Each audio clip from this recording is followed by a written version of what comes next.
and we have not so many people right now today as they sign up to they will come. Yeah. So I think what is also important is that I think in some way in this pandemic time we lost the way to how to network. Yeah. How to take advantages of this kind of interacting way of take advantage that we can talk to each other and meet each other. Yeah. So I think we need to get to know how to take the best of this kind of co-working spaces, the events like this. It is very important to remember how to interact, how to network. Yeah. So now we are touching problems. Yeah, problems, challenges. Yeah. So this is one of them, I guess. So maybe let's talk about this one and then go on to another. Do you have some ideas how to tackle it? How to help this? Let's say. I'm not sure. Recover. I'm not sure. I think what is I think we need to lower our expectations to not to make very big events. Make it smaller. Perhaps this is make the ecosystem not so bright, yeah, not so wide. And I think it is important to open and to talk each other and to have. I'm not sure if panel discussion is the best way that you guys have enough. You don't have a chance to speak, yeah, to talk to. We may make it happen, for example, by allowing you asking questions. No problem. It's a limit of time, but then we have networking time, so no problem. I can give you some tips how I started networking. Please. When you work for a startup and you have not that many people, you need to do a lot of things at the same time. And then there is a time when you need to visit 3 or 4 conferences in 1 week.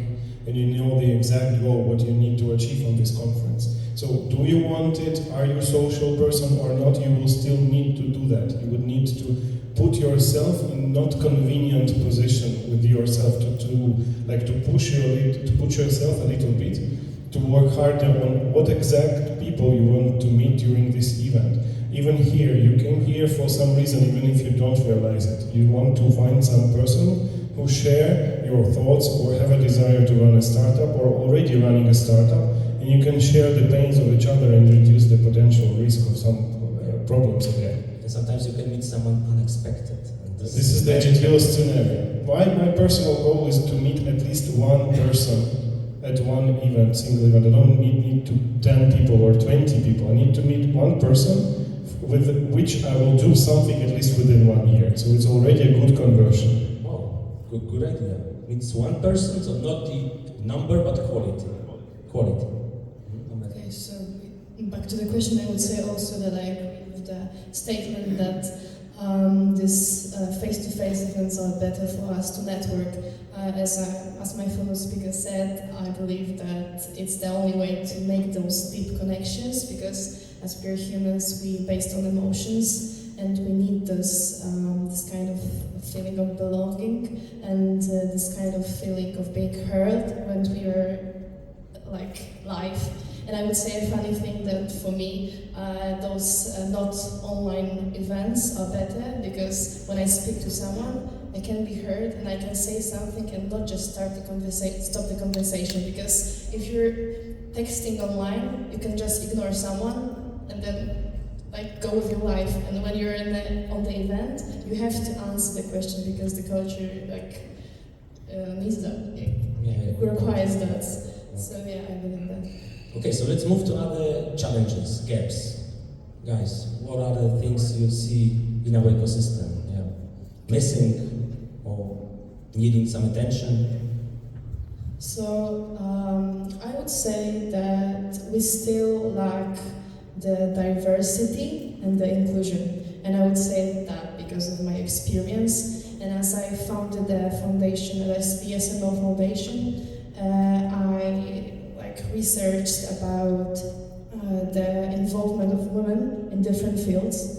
And one thing that I came up to and I came on to was that only 26% of women are on the high positions in companies. And that's a big problem for me because I really want to become an entrepreneur, president of some company one day, and I would love to try to give this opportunity also for another girls. So I would say we like this kind of diversity and also inclusion, not only with gender things, like gender as gender, but also with culture. And I would say that's normal because if something is different, it's harder to make connections, it's harder to even talk with a different perspective because it requires a lot more of effort and also a lot more like I would say empathy. And yeah, that's the problem for me in ecosystems right now.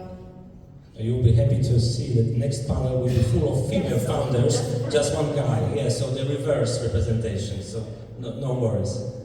Yeah, it's very good that you touched the topic of diversity. For me, there is a lack of international teams among VCs and startups.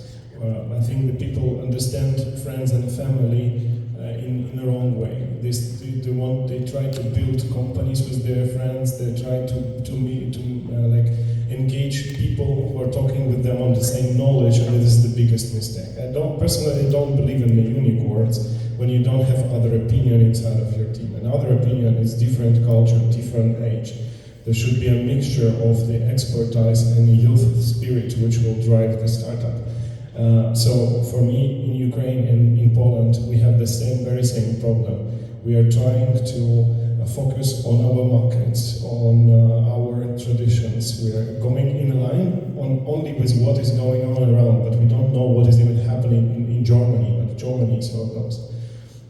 So basically these two modest islands, we are still kind of separated from the international ecosystem, because when I go abroad from the international conferences, that they doesn't know what's going on here, and this is not their fault. We are not inviting them. Look at the team of the VC, which like 90% of Polish VCs, when you look at the team, they're all Polish people. They're not inviting experts from the United States. This is what we're talking about, yeah? Yeah, this is, and as you said, we are our past, and maybe we can change that immediately. But what we need to work on is work with our kids to grow a spirit for the adventures, for going abroad, to make international friends. I'm happy that I played some games when I was a teenager. So I had friends from Philippines when I was 12 years old. So I could practice English and I could find out something from different cultures. But we need to show that to our kids, and then they won't repeat our mistakes. Yeah, so to make it, say, allowed. So what we were talking about before, it's Polish startup founders are still reluctant to invite guys from other countries, making international teams. I thought it has changed in Poland, but not yet, not that good. Yeah? There were some attempts, yeah, but still, when you're looking for a co-founder, try to look around what other communities are abroad. You can go visit some local events to find a person with the same way of thinking. I know it's not simple, but there are still programs focusing on solo founders, which are then the mixture. Yeah, when they help you to find a co-founder, like Dimium was in Poland for a while, but still the concept is good. I met very good people, even exactly this program, and international people. I had one Polish and one French co-founder in the cohort, and I really appreciate this experience, and I still have friends. Yeah, and matchmaking is also a very difficult task, I think. I think it's a problem of very general problem, or deeper problem, as you as a sociologist can maybe say something more about it. I just remembered some stats about Poland comparing to Denmark. It's a level of trust. Not in families, but for example in a company. For example, think of your colleagues, okay, you work with. And there were surveys in Poland and other countries asking how many of them do you trust. So in Denmark, they say that they trust 85% of their colleagues. In Poland, the other way around, only 15% people trust others at work. So maybe it's also a problem. I'm not sure it's the subject for this discussion. No, I would say that it's a broader social problem, not startup ecosystem problem. But when we are talking about the startup ecosystem, from my opinion, there are a couple of smaller problems which add up to one bigger problem. All that you said, I agree that we don't have enough diversity among the startup founders, but it's our fault. We don't ask others to come to us. We don't go abroad and we don't brag about ourselves and our successes. We don't brag about even our startup. Like, majority of the people I meet that enter the startup ecosystem, they approach to their businesses like, I'm doing something and I'm waiting for somebody to recognize me and say I'm doing a good job. And on the contrary, when you see an American, the American shoves his business card in your mouth and says, this is my business, it's the best in the world, buy it from me, right? And that's the major difference, like the approach we have to what we do and what we believe in. So, for example, when an American comes to us and talks to any of the startup founders, from American perspective, they see that we don't believe in what we do. So they're not even interested in talking further with us. So this is one of the things that needs to change. And I hope that some of the acceleration programs will help that, because the pitching is one of the most important things that startup founders should practice. And the pitching teaches you that. It shows you, like there's this American acronym in sales called ABC, always be closing. Like, you meet the person, always say, okay, I'm doing this startup, buy it from me, it's the best. What are you doing? A good startup? Okay, maybe we can be partners, right? But when you go and you say, I'm doing something, it's nice, it will be big one day, like, you just undervalue what you are doing.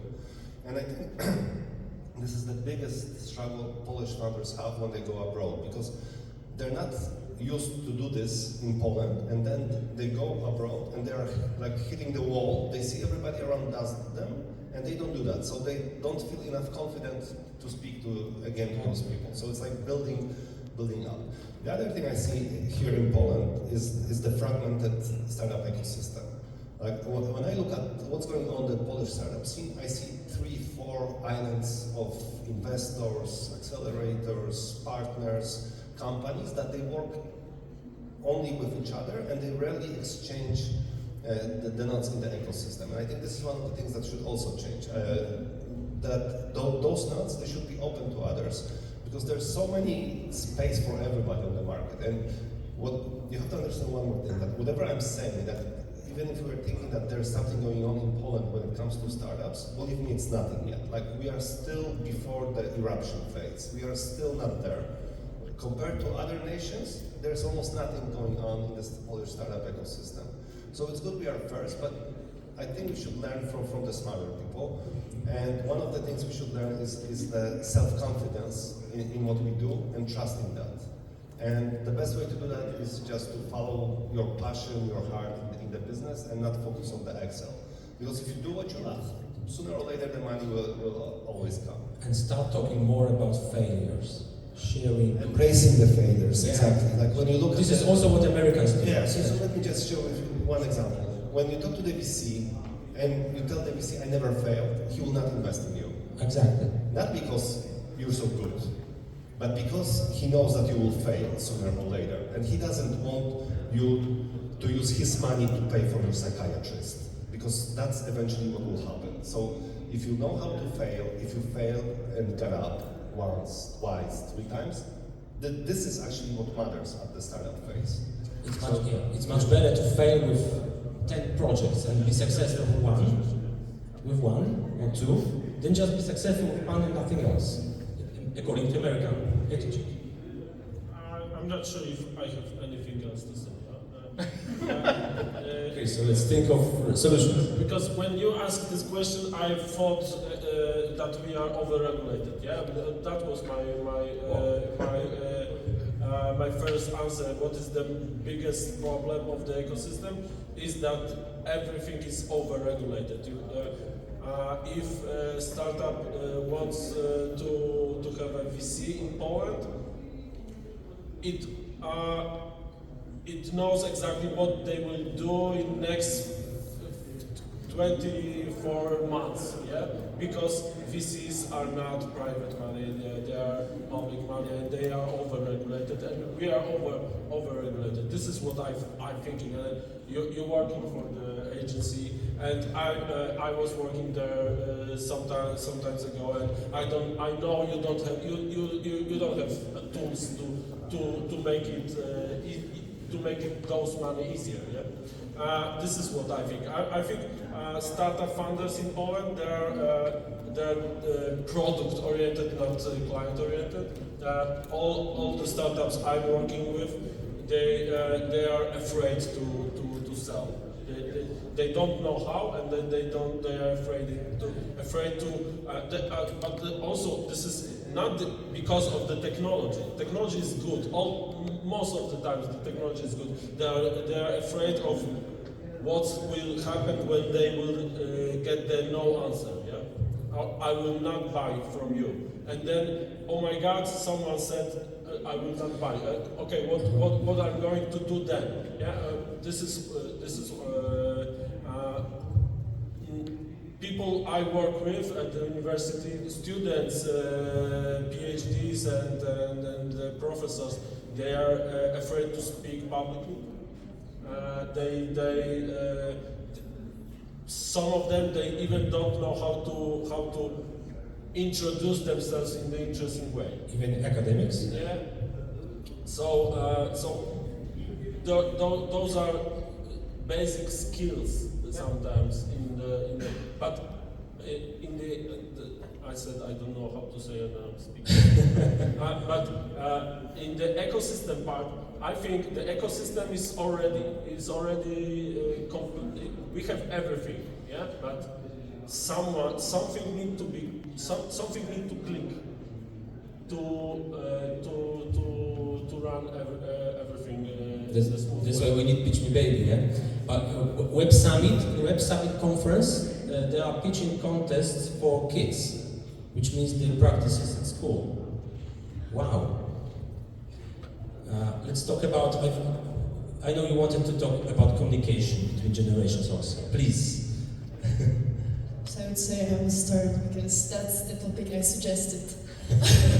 So for me, like obviously communication is hard, especially when you differ, you have different perspectives, you have different background, and it's especially hard when you have those prejudice and also those stereotypes. Because when I say Gen Z, what do you think? What adjectives would you use to describe my generation?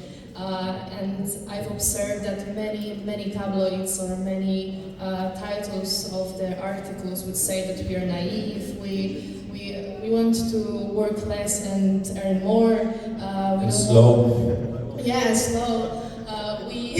Snail girl.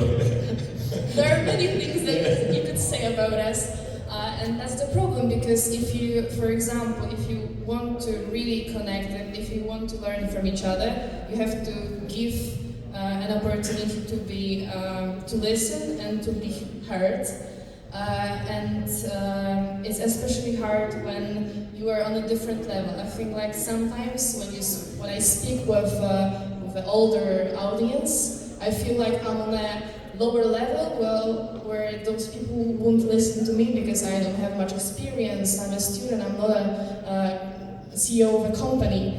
And that's the problem for me, because sometimes like building your personality, especially for young people, like those opportunities, like for example for me speaking today, in different language that is not my native language, is hard, but it's really crucial for my development. Doing very good. Wow. Thank you. That's my first panel, so I was really stressed, but I'm not that stressed right now. And what I was trying to say is that I would state an example. For example, if you have a company and if you want to target my group, my generation, Gen Z, you would probably search for an expert that will target, that will list you the needs of my generation, or you will just find some surveys, some researchers. And I just wonder, why can't we just implement those young people in the companies? Why can't we just give them the voice, give them opportunity to say their perspective, and give them the opportunity to say what they need? It's like easier when you search something online and not need to put the effort to know somebody.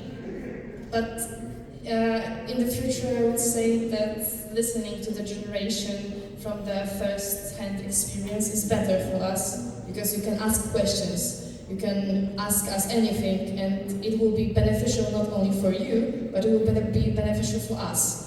And yeah, that's why I believe that communication may be hard, but we should try some more to communicate better between generations, between people, and between youngsters and the CEOs of companies.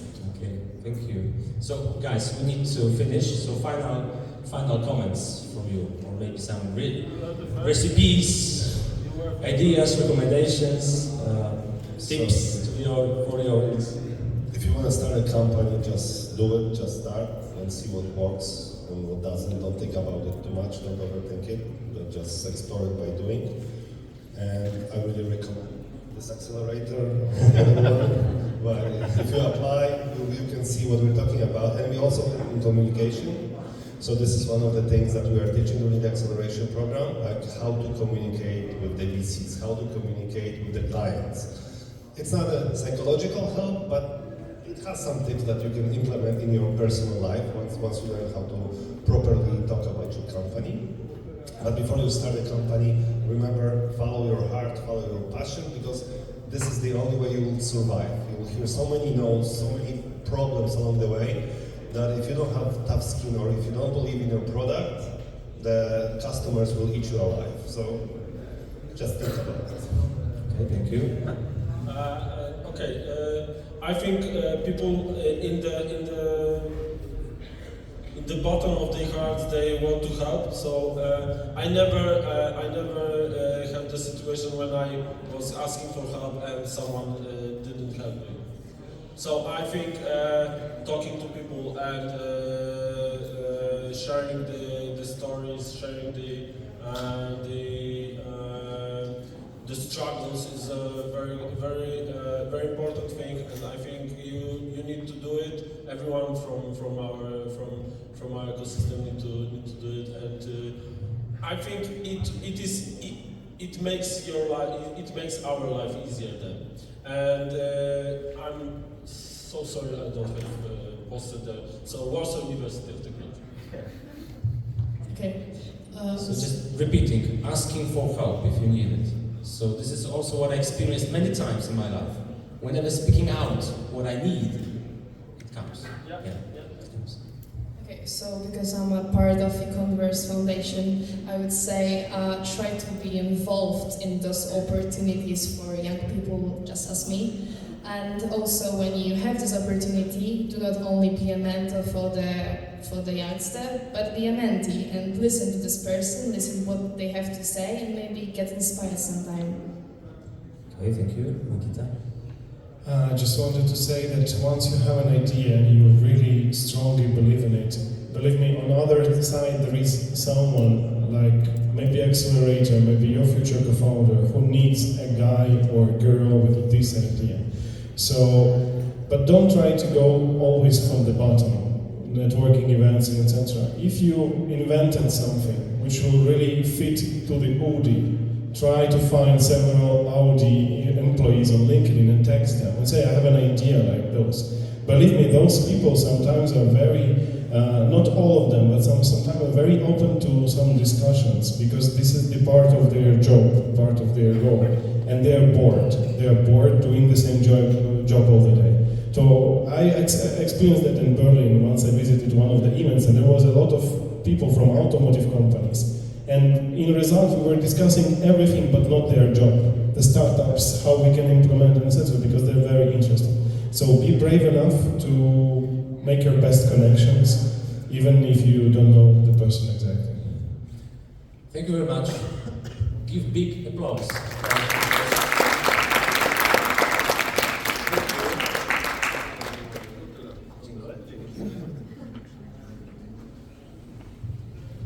Okay, now it's time for the second panel with founders. So let me introduce Anna, number one, Anna number two, yeah.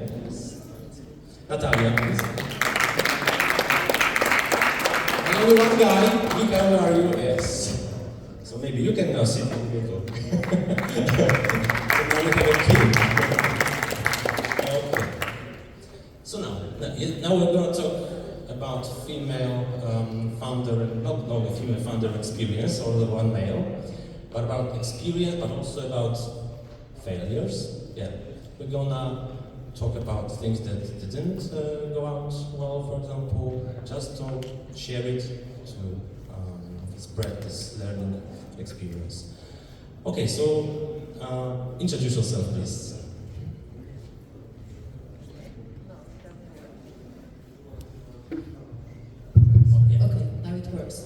Okay, so some of you already know me and my startup. I was born and bred in Warsaw, 15 years of experience in marketing and sales, then decided that I want to jump into AI and IT, and then I just went through interesting announcement on one of the portals and went into one of the acceleration programs where I found my co-founder, who is fully technical, and I'm the business person.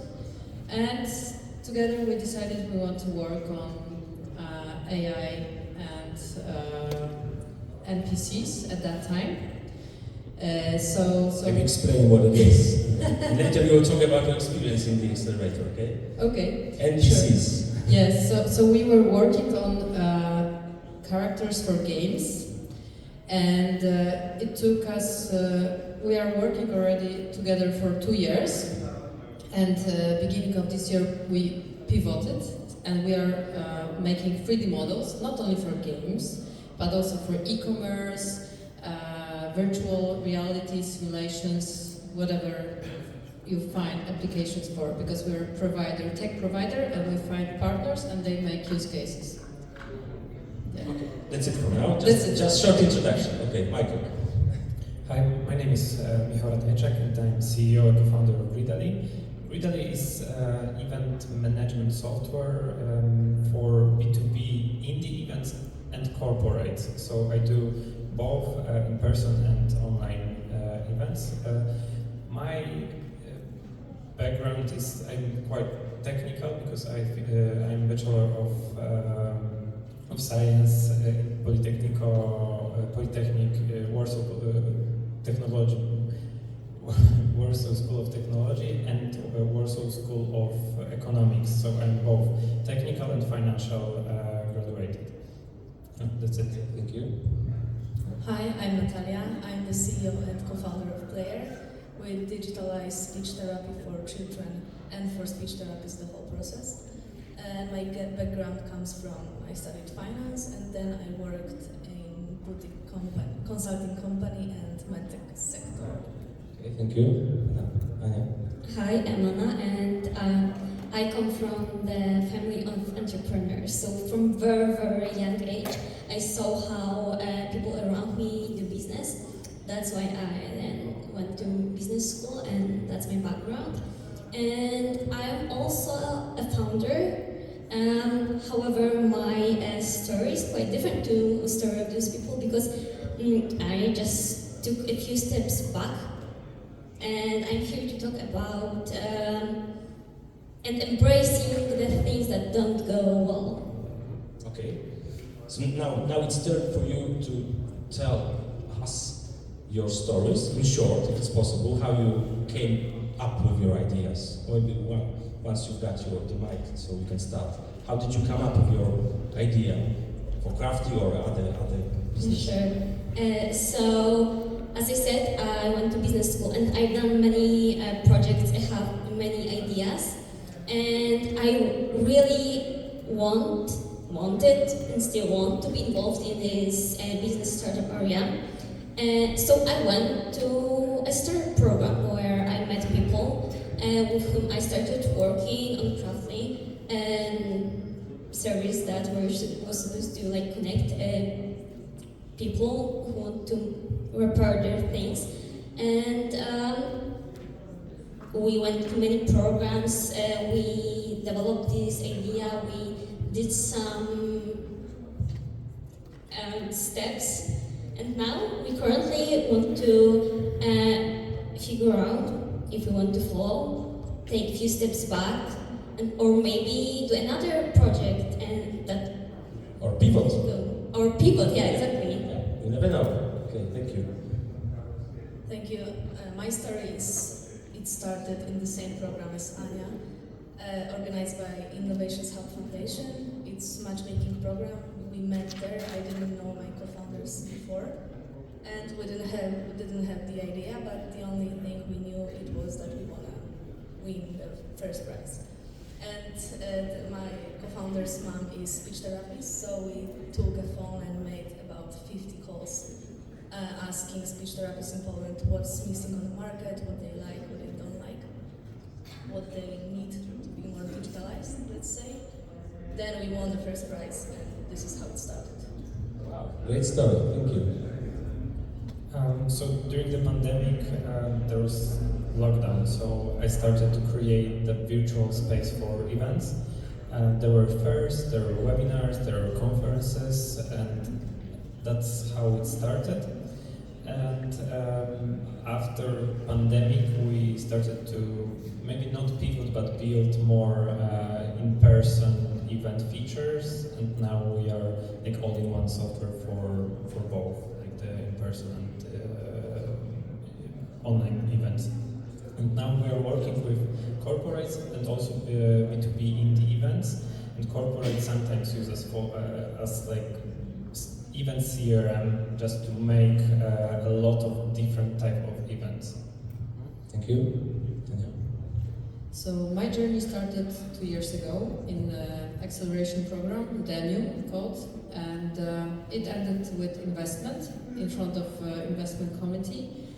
And that was the place where I met my co-founder. It was very valuable because we could see each other. Actually, there is my friend who was in my. We were team in the hackathon. He wanted to team up also, but but maybe see some tears. Maybe he, you know, who knows how it goes. Maybe at some point we'll work together. Yes, but it was very valuable because we had hackathon first, so it was like 40 hours in a row working on the project like crazy, and then selected people could go further, and I chose my co-founder, who I knew should be technical because I didn't want to take a person who is like exactly the same as I am. So I had to find somebody who was the shyest in the room at the same time, so a totally different person. And yeah, we teamed up. I checked because I'm the business person, I used to work for Twitter as a salesperson for many years, so I could validate very quickly business ideas, and we actually, in 2 weeks, we found the idea, and we validated that for 6 months later on. Wow, great story. Okay, would you share with us some biggest failure or challenge in your, let's say, on your road? Yeah, please. Yeah. And how did you overcome it? So my biggest failure, it was that from 2 people in the team, we grew to 20 in 1 year. So that was too big growth in this short time without very clear go-to-market strategy and in very fluctuating environment, because the COVID pandemic started to end. and we felt like we're doing a good job, but some companies don't want to pay for that. So that was the failure that we thought it would grow faster. Yeah, but some people say now after many years experience that it's better to grow not that fast. Maybe some different experience, different ideas. Yeah, I mean we felt that we are. I think it's all about experience and all about understanding the market. But we were too inexperienced, and the market was too fluctuating. It was changing too fast. So that was the things that make this failure so huge. But it wasn't the big, like super huge failure, because I'm still on the market. I generate revenue. I am bootstrapping currently my product, and I'm fine. But that was a tough time, and that time was very difficult for over 1 year. So currently it's very nice, very good to in my company, but it was like very hard time to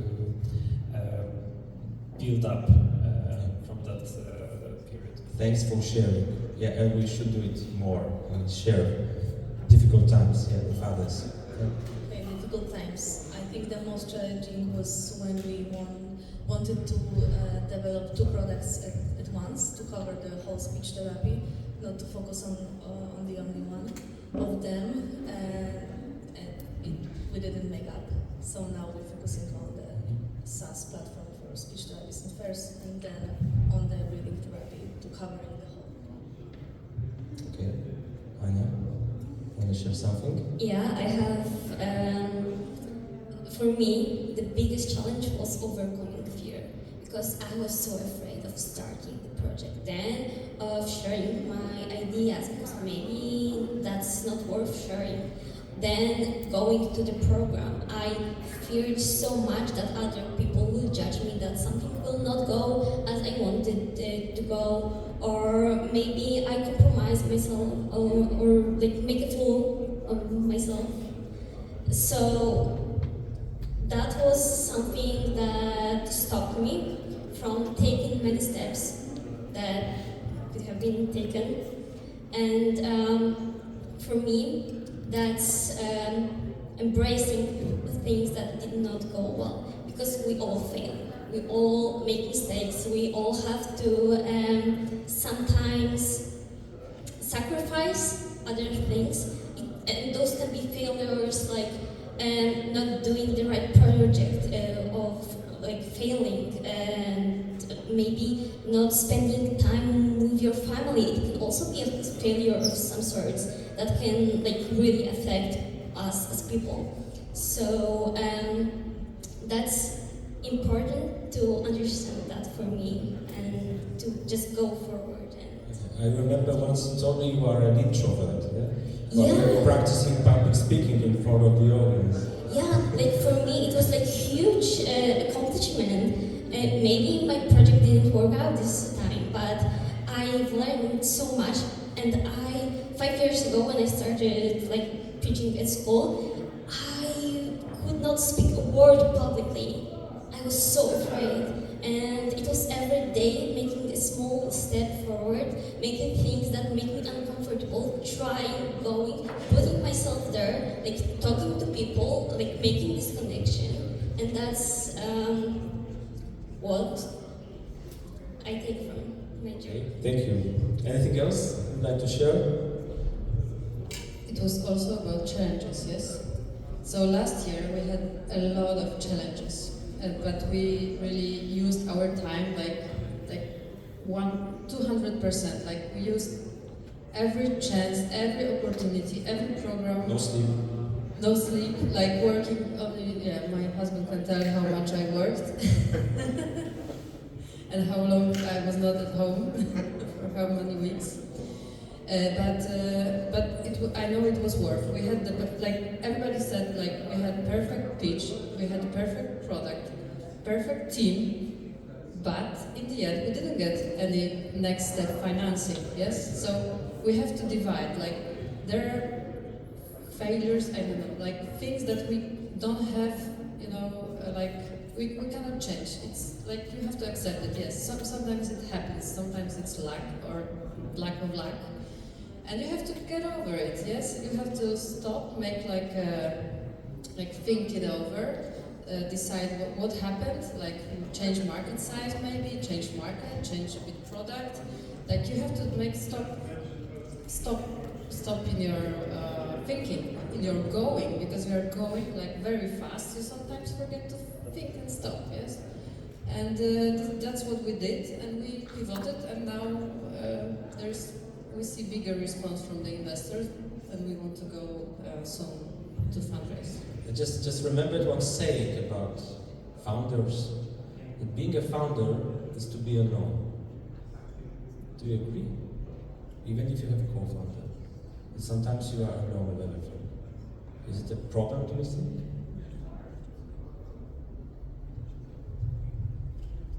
Yeah, I don't know, because I have a great co-founder, and I also am a part of Sigma Squared Society, so it's a society of founders, young founders. So I don't feel alone, but there are sometimes some decisions that's of course I need to make by my own. So maybe sometimes, but I don't feel lonely. But I have clients also from the first day. So that can be also helpful for me, because I know that they are companies that they are deep tech or they are working on their product and they don't get the verification from the market. I had this verification from day one. So maybe I feel different with my product and with my team and with my society. So I don't feel lonely. Good news, yes. Good news. So maybe it's not true. I don't know, but I like the state of being in this kind of business. It's the team, yeah? Many business say we don't do business alone, yeah? So team is the crucial thing in any startup, any company. And even they are saying that even if the idea is not, let's say, need some elaboration, but if the team is great, they will do that. But if the team is something wrong in the team, even the best idea can fail. Okay, we touch on. You want to say something? Yeah? Yes, Okay. but it's not a one-man show. Yes, you need co-founders to be successful, and you can't. I think, from my opinion, you can't do it on your own only. So. What about matchmaking? It's if we don't have a partner in our surroundings. You mentioned some matchmaking program by Innovation Hub. Yes, it worked for us. It worked for us. Yes. But what's the methodology behind it? I mean, for example, that we try to match people with different competences, different skills. I think there wasn't any. Or characters, like some people can attract or maybe there were 3 friends, doctors. They were looking for some business people, and they found me, but we didn't speak before they matched us, let's say, but we got the email, hey, this is your team, know each other and make something together. It's still okay. It worked for us, but yeah. I think it's about 1%. Yes, great. Anything else?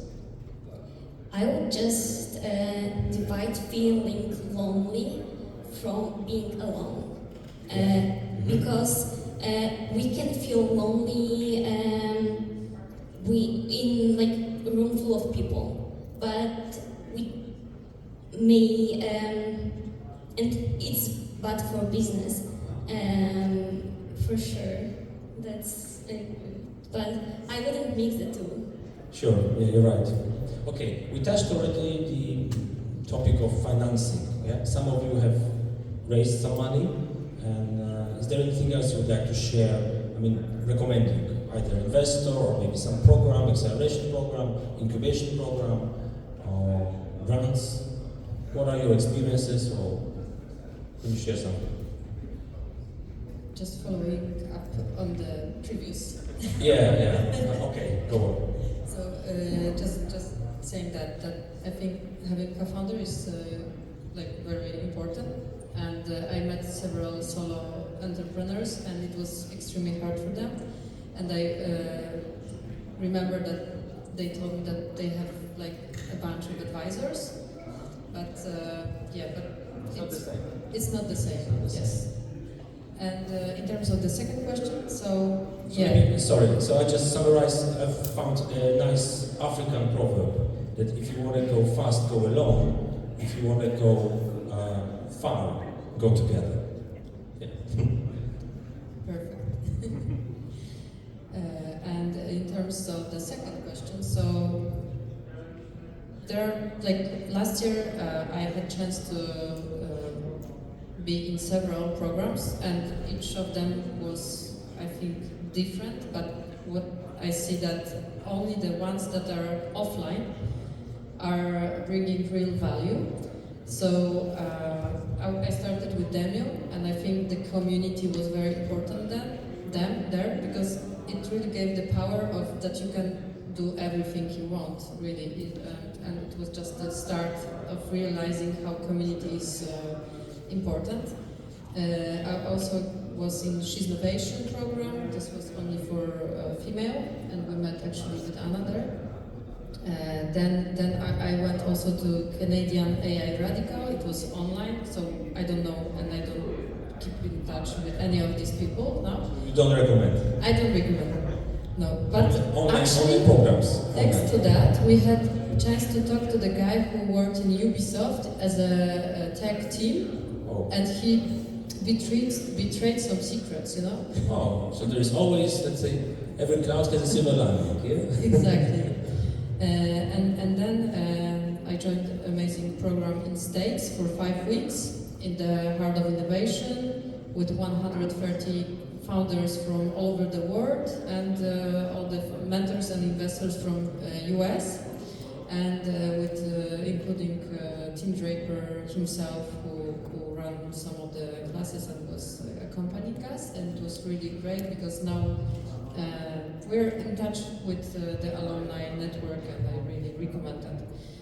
Yeah, so I think programs are very good for interactions and building relations, and yeah. Network, yeah. Okay. So my advice is to get the clients as fast as possible with the product that you can build as fast as possible also. So I don't recommend to take investor money or start being in accelerator programs if you don't need to. I mean, if you have product that can work from beginning without any extra money, it's better to build this way because you have like more shares. So with money you can buy time or you can buy knowledge. So if you prefer, if you have less time, it's better to invest that time and, for example, get some market or some new features faster. But sometimes you need to think also what is the end goal. So for me, the end goal is to make money, not to be like the biggest company in the world. So for me, having just a few investors and the rest of the time spending on not fundraising or taking part in accelerator programs, but to generate revenue from the customers is the crucial thing. So we don't have to become unicorns. I don't have to, but I want to make money. Exactly, yeah. But and solve the problem. To solve the problem, yes, the impact, generating value for clients, yes, that's true. But we are talking about taking money from the market, from the investors, from the programs, or from the clients. Yeah. The clients are crucial. Yeah. That's true. That's why there's a saying that investors usually look for those startups who actually don't need them. Yes, that's true. Yeah. Yeah. And those who need investors' money get usually no attention from investors. Yeah, yeah. It needs to be somewhere, somewhere in the middle. Yeah. Okay. Gotcha. I agree with Michał. If it's possible, go bootstrapping from the day one. In our case, it was impossible because of the hardware, let's say. So we won some competitions, so we gathered money. Then we gathered the first financing round, then EU grants. So a couple of them, let's say. and now we're going to bootstrap from this summer. So this is the story behind financing Player, and if it was possible, I would do the same. So this is the recommendation, but when you can't, like, find the other way. Okay, yeah, sure. Anya, you have some experience with bootstrapping, for example? For me, I didn't get any investment yet. So, and it really saved me from doing the project that probably would fail anyways. Was not ready? Yeah, I was not ready. There were some issues. So sometimes waiting, yeah, it's great because now I can really, without any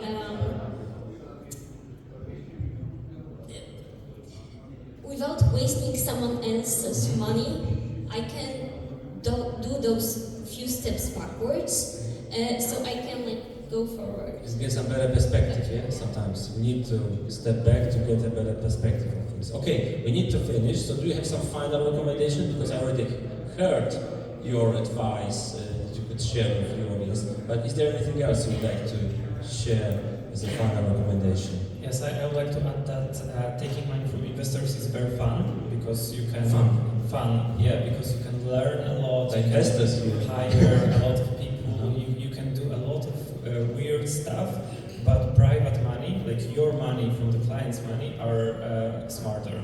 I mean, you think twice if you want to buy something, if you want to hire someone, if you want to do something. So you think twice. Think twice. Yeah, you think twice whenever you want to spend it. Yeah. So investing is fun. Taking investment is fun, but being responsible with it is also the second part of that. Yeah, but you mentioned the word smart. And this is also something we should expect from investors. The so-called smart money. That all those connections that go. I don't think mentors. So. Yeah, I don't think so.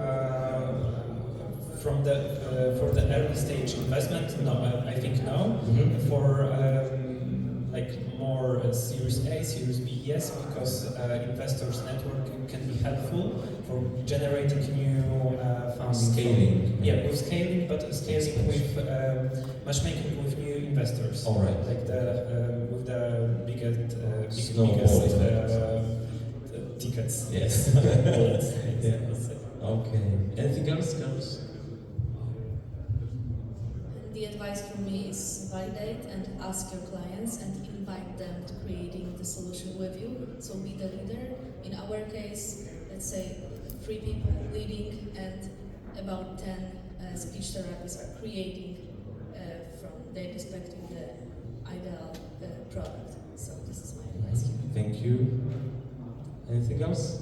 I would say don't be afraid of making things that make you uncomfortable to do. Not in a way, do things that you're not good at, but in a way push yourself forward. Because sometimes a simple message on social media to someone can make a new project come to you. Yeah. And that's happening in my case currently. I messaged a person on Facebook and now we work on something, so yeah. This is what the guy Jacek Walkiewicz says, that there is no development, self-development in the comfort zone. If we want to develop, we need to go out of comfort zone. Okay. Big applause to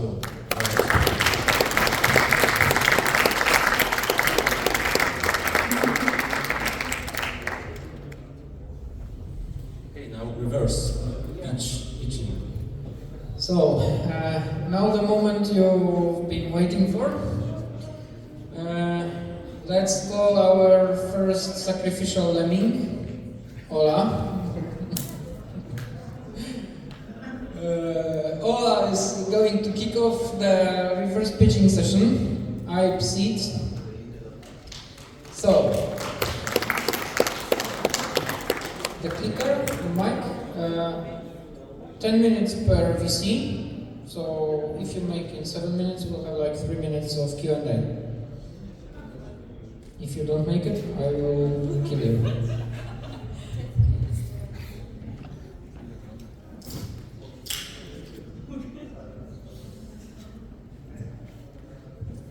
Okay, so let's get started.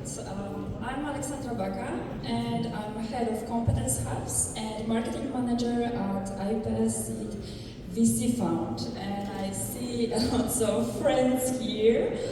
As for now, I do not know each of you, but after this presentation, I hope that we all will be friends. But yeah, as always, the clicker doesn't work. Okay, it works. Okay, so a little bit to get to know us. First of all, we are a pre-seed fund, so we invest at the very early stages of a startup. We invest up to 200k euros, always with co-investors, and that's very important because they give startups not only capital but also knowledge, network, and experience. We invest in almost all sectors. Maybe there are some exceptions. Let's say we do not invest in porn industry or CBD or yeah, those kind of things. But in general, we are really open. We invest mostly in Poland, but this year we want to be open also for CE region. And what's really important, we are 100% private capital, so we are really flexible with our money. We can invest sometimes also a little bit more if it's needed. And we do also follow-ons, which can be also really interesting for startups. We are really experienced in investing because we already invested in more than 120 startups since 2009. Competence hubs, I will talk about that a little bit more later. Exits, it's really important if you're serious about startups and doing business. Our CEO made the second biggest exit in Poland. How hard should I click on this link? Because I don't know. Okay. Our business model, okay, I'm not like really into investment process because I support companies after the investment, so you see some numbers. Of course, I'm joking. The first thing is that we really believe that investment process should be divided into two parts. First of all, it's really important because of the clear cap table. If you are serious about making startups, you should know that having a good cap table is really important. So it's better for you to get at the very beginning a little bit less money, but take or actually keep more of your shares. So we invest in such a business model, and later we also invest at later stages. We also co-invest with bigger investors, and as I said, we also do follow-ons. And that's actually my favorite slide because those are competence hubs.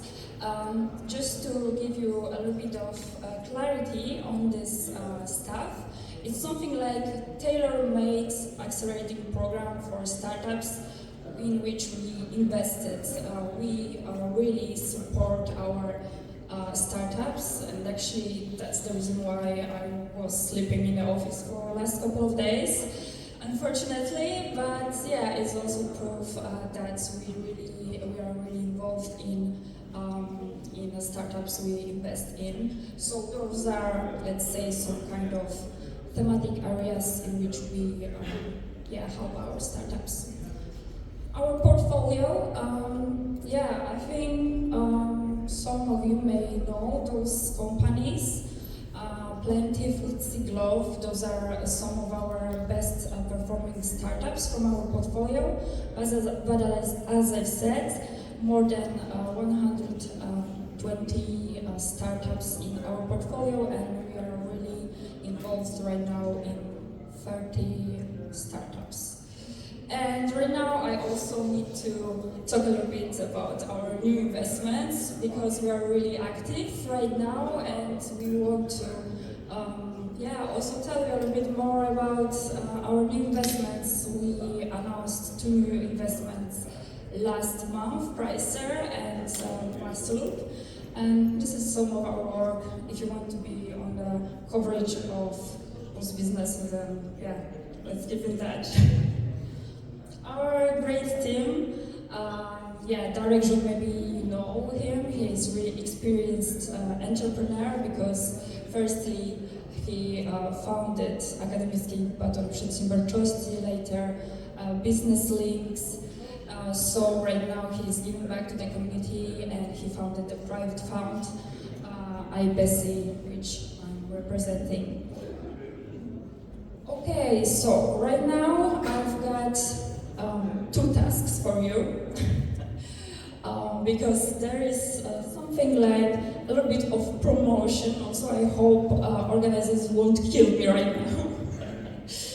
So please take your phones, all of you. Let's make something like that. Yeah, I'm sure you should take your phones right now and open your LinkedIn app. Write IBESIT. Follow us, first of all. And second of all,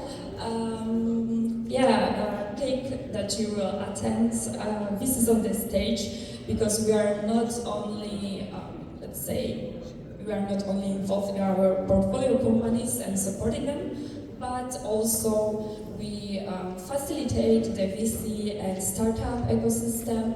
And every quarter we organize Voices on the Stage, which is also some kind of a reverse pitching session, but we also invite, let's say, only C-levels representatives of VC funds, and I think you know all of them because they are the biggest VC funds in Poland and the CE region.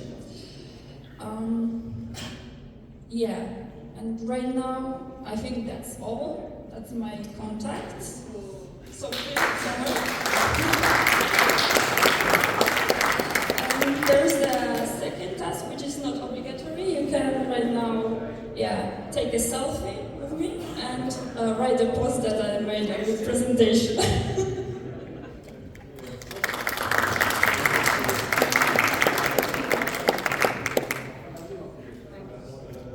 Thank you. So now the Q&As. If you have questions to Ola, feel free to shoot.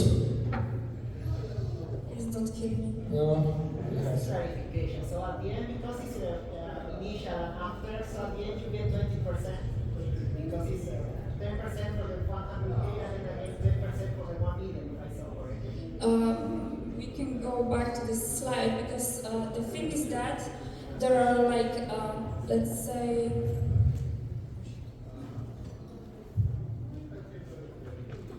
there are 2 stages of investment, and in the first stage, let's say first round,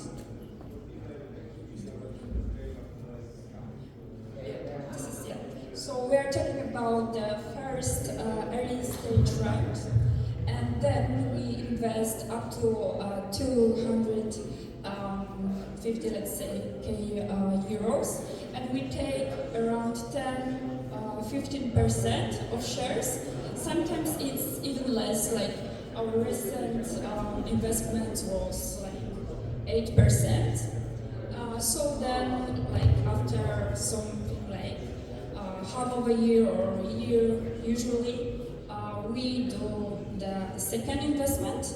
And then there is like other leading investor, like bigger than us, which is like focused on later stages, more growth. And then we are also like co-investing, but like it's a bigger round. We are also like co-investors. For example, Plenty was such a... For example, with 10 plus 10, 20%.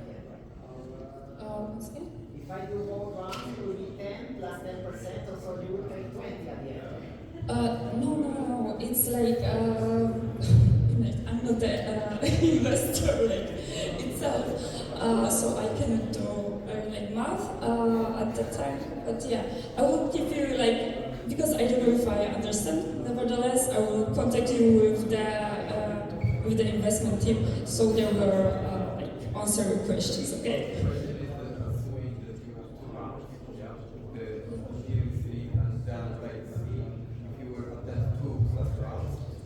Then you will lose 20% of your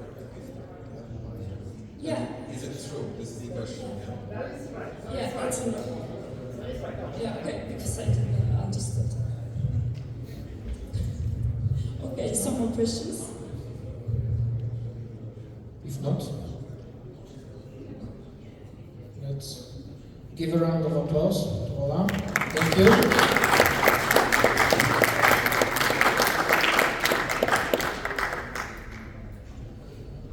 And let's welcome the next contestant, Maciek. Maciek representing Ekipa Investments.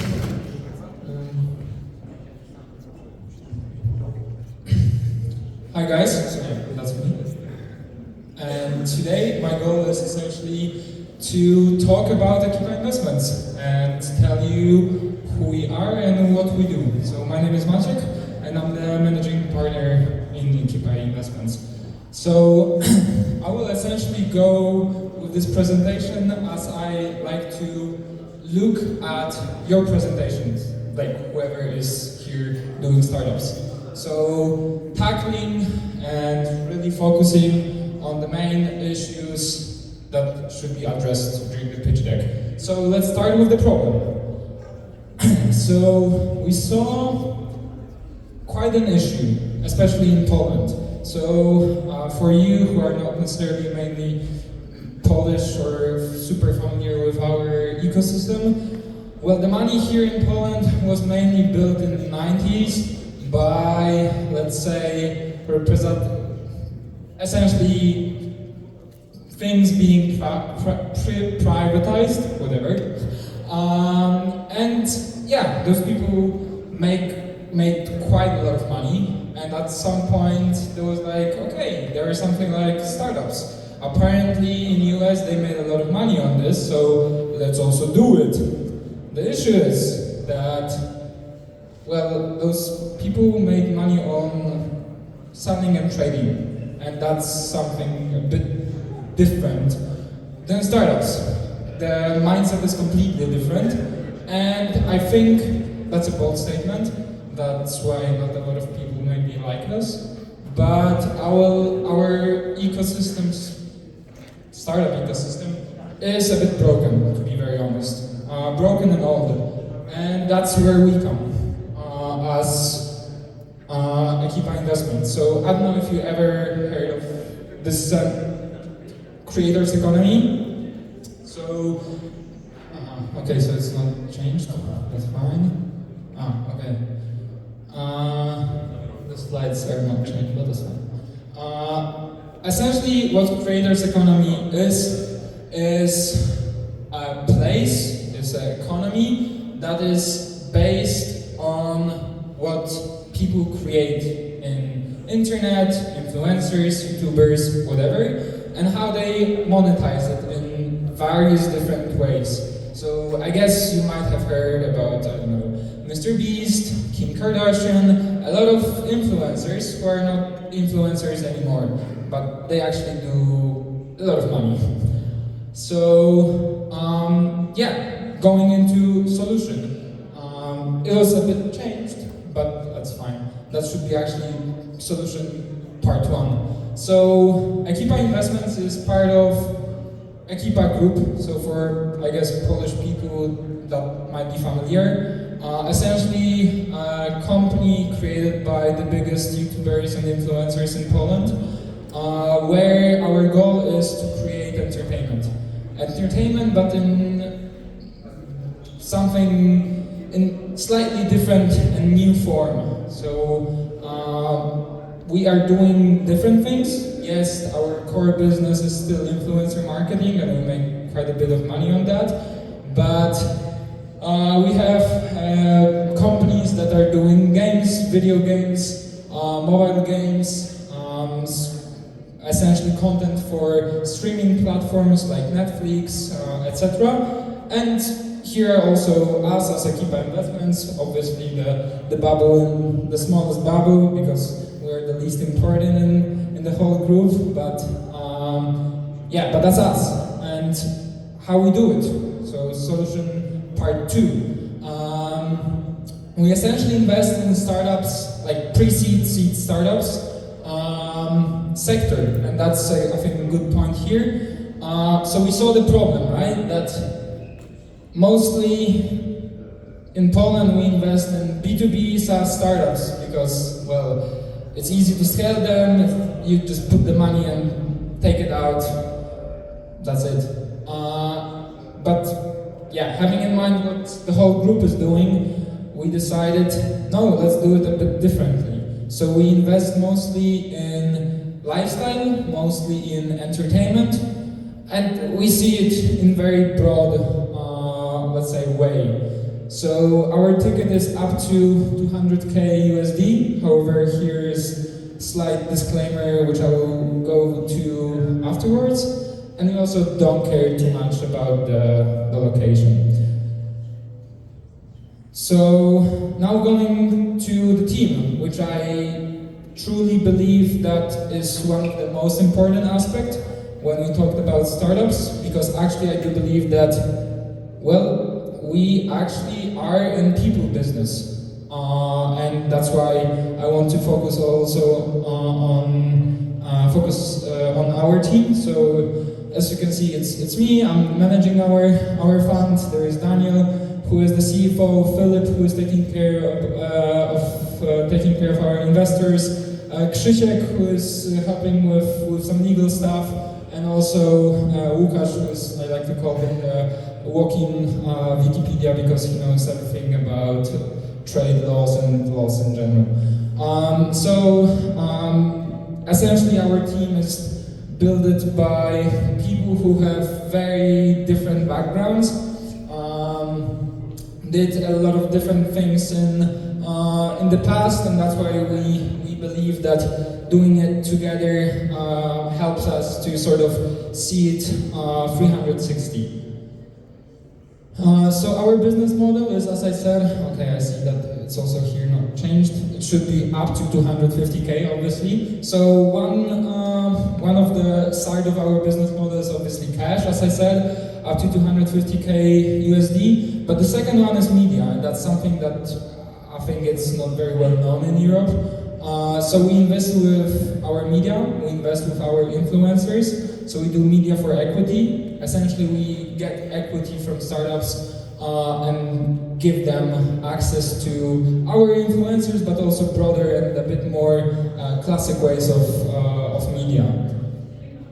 And that's why in the previous slide, there's this disclaimer that it's up to 250k USD, because with media, actually we don't care how much it is. The campaigns could be up to millions of zlotys or USDs. So what is the most crucial for us in our business model is that we essentially create synergies with the startups we invest in. So the synergy I see in two ways. Either the startup that we invest in brings sort of added value to us as a group, so any of these companies that are here, or vice versa. So any of those well, actually I can also call them sort of startups, bring value to you as founders.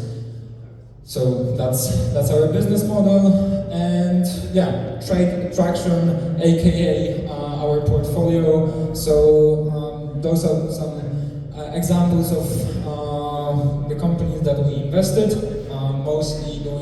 Mostly essentially working in lifestyle sector, I would say. Yeah, there are also some others. And yeah, I hope that my pitch deck, and that will not be me afterwards. And yeah, I think that's it. If you have any questions, please shoot. Here's the QR code for my LinkedIn, and if you want to apply to us, then you can scan here. Thank you, Maciek. Okay. Now, a few questions you can answer. So who's interested in more details? Anybody? No? Everything was clear? Go. This is your moment. Now you can take a revenge. You don't even know, huh? How do you handle the whole PR of the group? I mean, there are influencers, there are some products, there are some T-shirts, also the ice cream and everything. And then you are like the investor in B2B SaaS, for example. Do you need to often talk with people that, oh, okay, we are this group, but we have different strategy in this company, or how do you handle it, like in the PR way? You mean when people come and ask me about Ekipa Holding, but It's happened often that people don't understand you are that separated company. yeah, then I tell them to do the research. Because if you come to me and like associate me with Ekipa Holding, obviously that is the case, but if you like put equal sign between Ekipa Holding and Ekipa Investments, then it means that you didn't do your research and you shouldn't talk even, because you're wasting my time.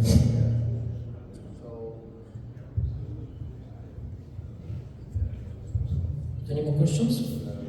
If not, thank you, Maciek, again. And please welcome Adam. One day I really need to cut your legs. I can see it like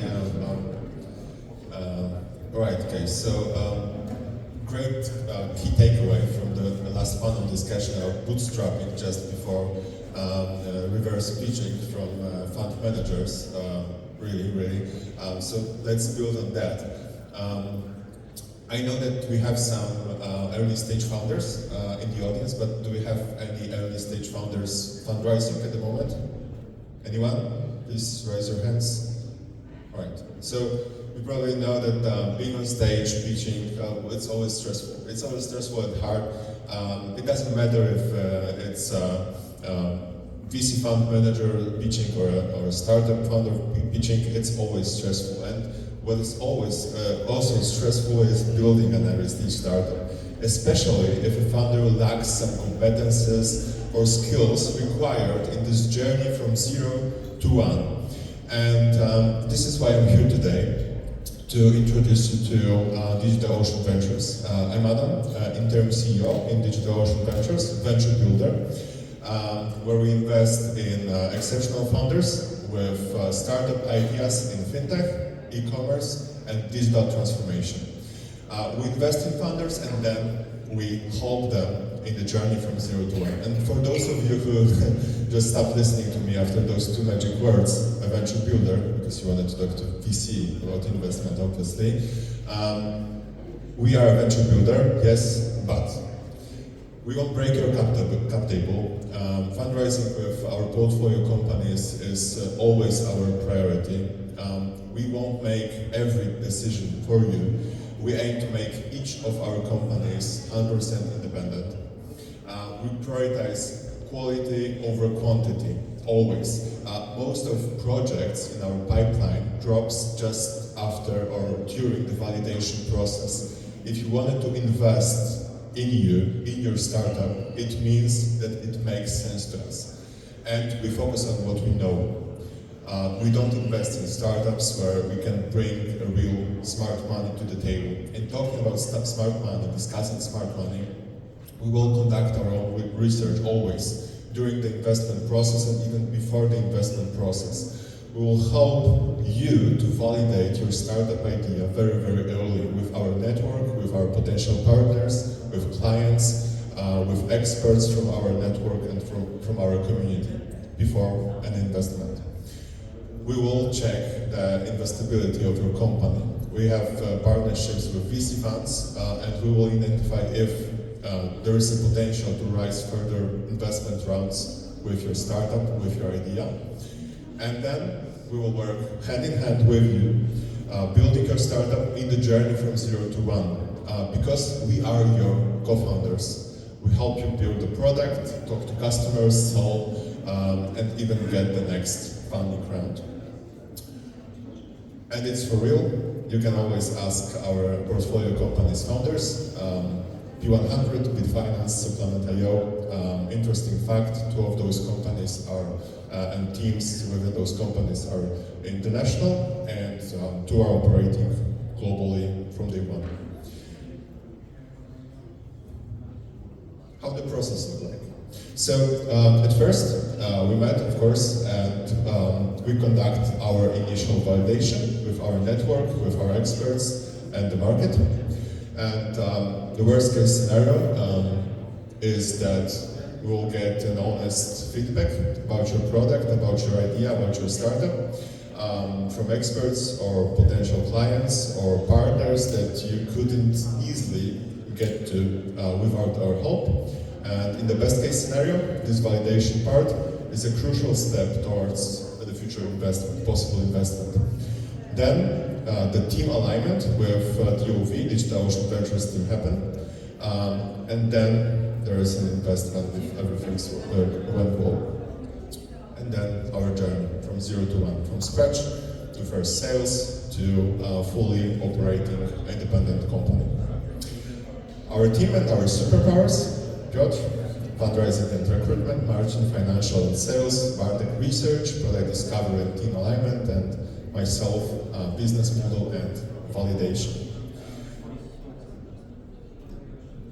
What you need to know, and to sum up, we are looking for founders with ideas, early stage teams. We are focused on fintech, e-commerce and digital transformation. Our ticket size is up to 1 million zloty, which is obviously about $250K, around 200K euros. We are focusing on Poland and CE region. Companies willing to enter the Polish market. We prefer B2B or B2B2C model over B2B2C. And we are looking for cultural fit, obviously. We are looking for hackers mentality, build, validate, and learn fast. If you're ready to talk, if you're interested in building your startup with us as a co-founders, Digital Ocean Ventures, you can reach me on LinkedIn. I hope the QR code works well. If it doesn't, you can just type my name on LinkedIn and ask me anything. Thank you.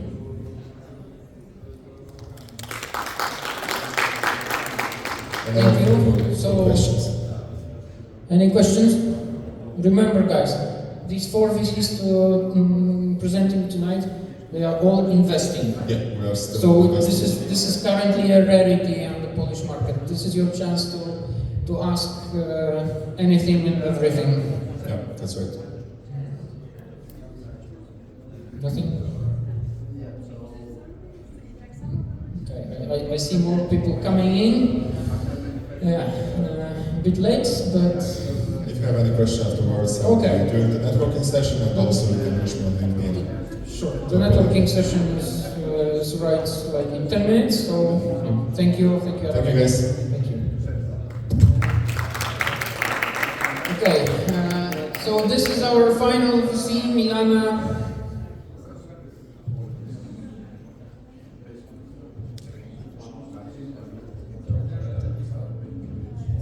Thank you very much. I'm the last point on this agenda today, so I'm asking for a tiny bit of your attention.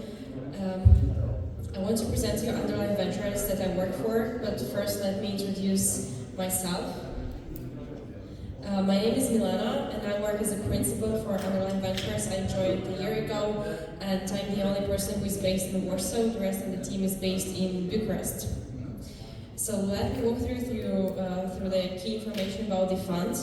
As Underline Ventures, we invest in pre-seed, seed, and occasionally late-seed investments, startups.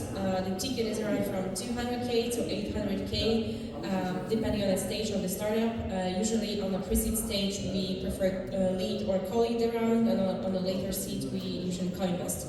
We're focused on Eastern European founders and diaspora across the world. We believe that the second-generation founders coming from this region will rock the startup industry. And the best part is that we manage only private capital in this part of Europe. It's a really privilege to have the capital coming from founders after exits, some startup operators, and funds of funds. I will go briefly through the underlying team. We have 2 people in the investment team, me and Bogdan. We are operationally working on sourcing and operationally evaluating startups. The rest of the team is focused on helping our portfolio startups on a daily basis. So let me present to you in depth the most significant person in the VC fund. It's a general partner. His name is Bogdan Jartake. He's a solo GP and he's a graduate of AI back in the late 90s when there was no ChatGPT. So he's an early stage investor since 2010, invested in many startups from mainly Romania, since he's based in Bucharest. And the sexy part in our secret sauce is that he's founder of How to Web, which is a conference in Bucharest which attracts many VC funds from I guess 10 plus years, and also other startups. So he has a significant network in this part of Europe.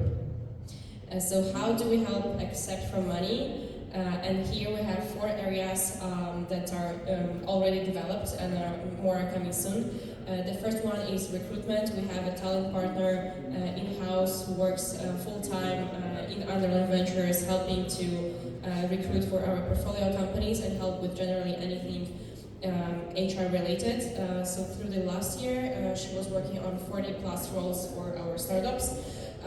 Comms also is on our site. Every press release which was done for our portfolio and also to other events, hackathons, were organized by us.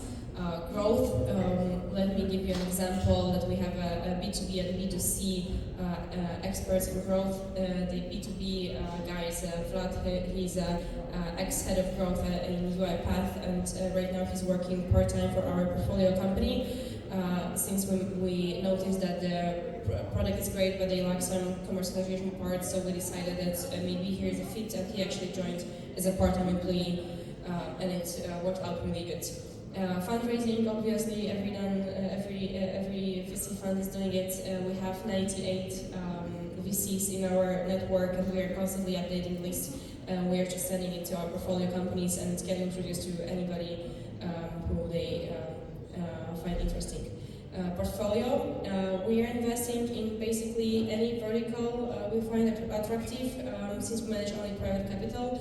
We're looking for visionaries, so if you want to pitch to us, just tell us about your big vision for 7+ years for this market, tell us about your crazy dreams. Currently in our portfolio there are 8 announced startups and 4 are coming soon. So here's an example that we invest in different verticals. Here's cybersecurity, AI, agrotech, legal tech, and HR, many more coming from different countries like Serbia, Croatia, Romania, Switzerland, US. So there is nobody from Poland and Ukraine, and here is shame on me because I'm sitting in Warsaw basically every day and we still don't have anybody from Poland. So if you're a visionary and want to build companies with us, let me know. Here's how you can approach me. Just send me a deck or a blurb, whatever you think might be interesting and useful. If you're fundraising, reach out, or even if you start, if you plan to start fundraising in a couple of months, I can give you some feedback, and let's keep in touch. Thank you.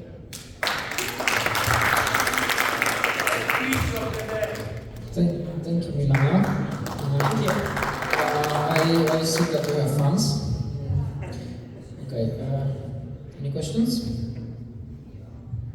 No questions? Everything was clear. Everybody's shy? Or maybe you were just... I'm prepared for some tough questions, so go ahead. No? If not, then Thank you very let's much. move on to the networking, and maybe Milana, you will find your secret questions. Thank you, everybody. Let's get the last of the beers, non-alcoholic, and our energy drinks provided by one of the startups that likes to promote their products. Thank you.